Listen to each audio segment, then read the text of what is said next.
Hey guys, welcome back to another interesting video of Trading Basics, and in this video I am going to show you how to download Upstox app into your Android device. So without any further ado, let's dive right into this exciting video. Now in order to download Upstox, just simply open your Play Store application, and after opening the Play Store application you will see this search bar. Click into that search bar and search for Upstox into here.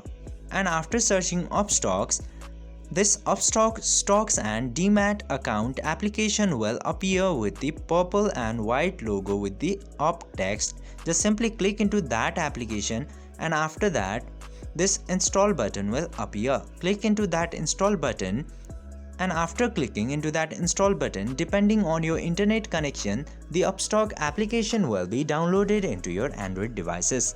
I hope this video was helpful for you. If yes, don't forget to like, share and subscribe to the channel to never miss another update. Thank you for watching the video.